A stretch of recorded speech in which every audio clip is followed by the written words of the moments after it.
So eto na nga mga sangkay, naninilikado nga po ba si PBBM? At ngayon nga po may balita po tayo na iimbitahan na mga sangkay ng Kamara. Naku, ano nga ba ang mangyayari? Pag-usapan po natin ito.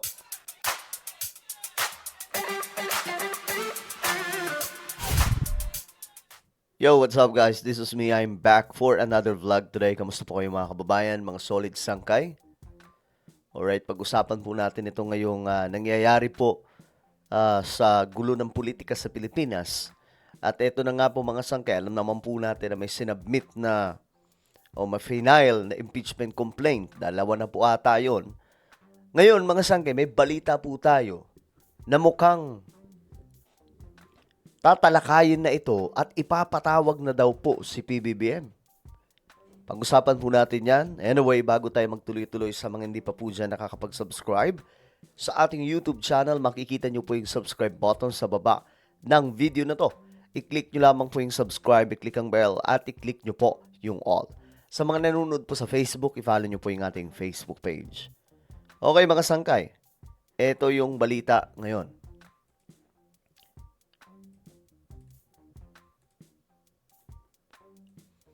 So, iimbitahan na daw po si PBBM ng Kamara dahil po ito sa impeachment na inihain laban po sa kanya.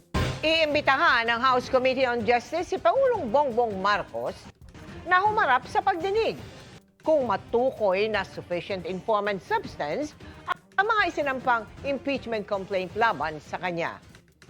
Pwede ba yang hindi siputin ng Pangulo?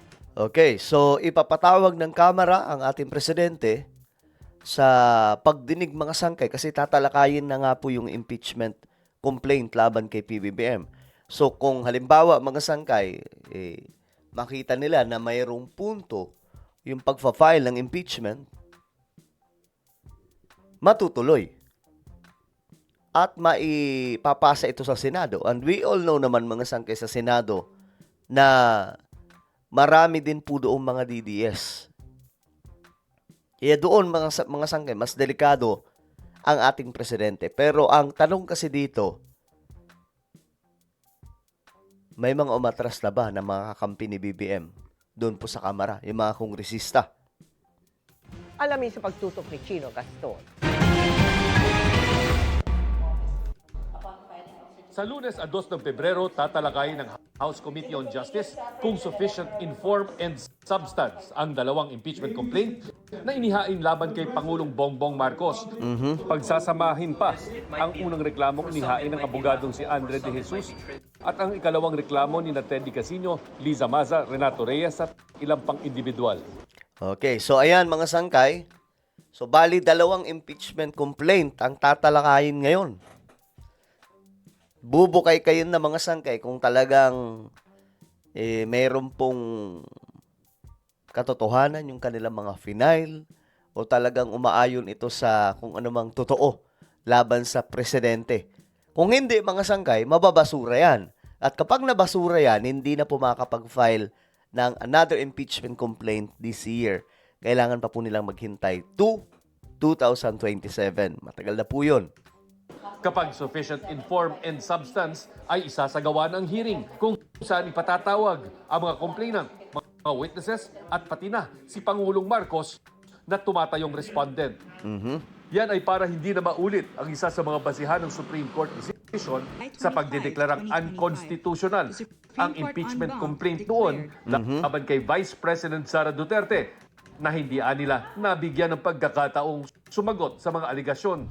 Ano kung hindi dumating yung respondent? It is actually his prerogative whether to come or not to come.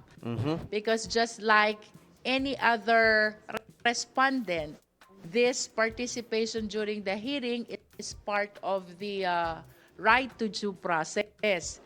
Pero para kay Caloocan 2nd District Representative Edgar Erice, mas magandang humarap ang Pangulo.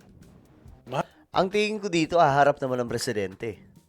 Kasi hindi po itong si BBM, hindi po siya yung tipong umaatras sa mga hamon, yung mga tanong, 'di ba? Hindi po katulad kay VP Sara na every time na mayroon pong halimbawa kagaya po nito, ano kaagad, naka-automatic no eh. Mahalaga din sagutin niya para maliwanagan ng taong bayan dahil nakikita ko dun sa ang pinakamahalagang sagutin niya yung allegations ng Makabayan Black na talagang nagkaroon ng problema yung 2023, 2024, and 25 national budget. Dahil na-refer na ang impeachment complaint sa Justice Committee kagabi, wala nang ibang pwedeng isunod pang impeachment complaint laban sa Pangulo sa loob ng 1 taon. So sablay yung mga DDS.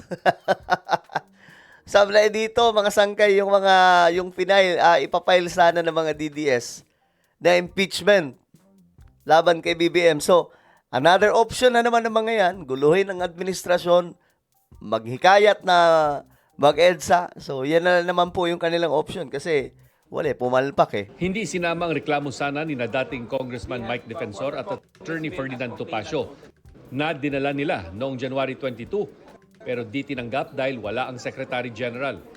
Dinala rin niyang kahapon pero walang kongresistang gustong mag-endorse dahil tinakot umano ayon sa grupo. Wala po mga kongresista na gustong mag-endorse. Wala, mga sangkay. Sa madaling sabi, wala nga pong makakakampi dyan yung mga DDS. So, ang basa ko dito sa mangyayari mga sangkay, baka mabasura lang din po itong dalawang impeachment complaint against PBBM. Kasi nga po, ito sobrang sabaw po mga sangkay ng ilang mga accusations. Kagaya na lamang po no, na ang CBBM daw po yung kumbaga tinuturong mastermind nitong flood control corruption. Samantalang malinaw na ang Pangulo po ang nagsimula po para po isiwalat ito, 'di ba? So doon pa lang mga sangkay, alam nyo na mukhang tagilid ang mga nag-file ng impeachment. Binigyan ng Constitution ang Justice Committee ng 60 session days para tukuyin kung may probable cause o matibay na basihan para ituloy ang impeachment. Kung meron, isusumiti ang committee report sa House Plenary. Kung aprubahan ito ng 1/3 o 106 affirmative votes, ay pwede na itong iakyat sa Senado para sa impeachment trial. Kampante si Luistro na kayang isabay rito sakaling may maghain din ng panibagong impeachment complaint laban kay Vice President Sara Duterte. Ayun lang. Ito yung delikado. Yung kay VP Sara. Kasi halos lahat ng mga nasa Kamara hindi gusto si VP Sara. Doon po talaga delikado si VP Sara kung may mag-file ng impeachment complaint laban po sa kanya. Pwede na yan simula sa 6 ng Pebrero. Kita nyo, kapag may mag-file daw po ng impeachment kay VP Sara. Pag napaso na ang 1-year bar para sampahan siya ng impeachment complaint. Para sa GMA Integrated News, Chino Gaston Nakatuto, 24 oras. Handa namang makipagtulungan si Pangulong Bongbong Marcos kaugnay sa impeachment complaints laban sa kanya. Ayun. Ayon sa Malacanang, iginagalang din ng Pangulo ang proseso pero idiin ng palasyo ang epekto nito sa bansa at sa ekonomiya. Nakatutok si Ivan Mayrina. Wala pang tugon ng Malacanang kung dadalo si Pangulong Bongbong Marcos sakaling imbitahan ng House Justice Committee. Pero handaan nilang Pangulo na makipagtulungan at magsumite ng mga dokumento kung kailangan. Ang proseso ng impeachment at trabaho ng Kongreso, iginagalang daw ng Pangulo. Pero muling dinin ng palasyo na hindi lang Pangulo ang apektado nito. Hindi lang ang Pangulo maapektuhan, kundi mismo ang bansa at ang ekonomiya. Suportado naman ng palasyo ang desisyon ni House Majority Leader Sandro Marcos na hindi lumahok sa anumang diskusyon o debate kaugnay ng impeachment laban sa ama nito. For delikadesa yon mga sangkay kasi syempre anak po siya ng presidente. Sa ngayon, limitado pa rin ang mga aktibidad ng Pangulo na pinaghihinay ng mga doktor. Simula ng mga ospital dahil sa diverticulitis noong nakaraang linggo. Hindi na siya sumama sa turnover ng vendor kiosk sa Intramuros, Maynila na dinaluhan ni First Lady Luis Araneta Marcos. Sa palasyo lang din ang kanyang schedule para sa gawad parangal sa mga kawani ng gobyerno bukas ng umaga.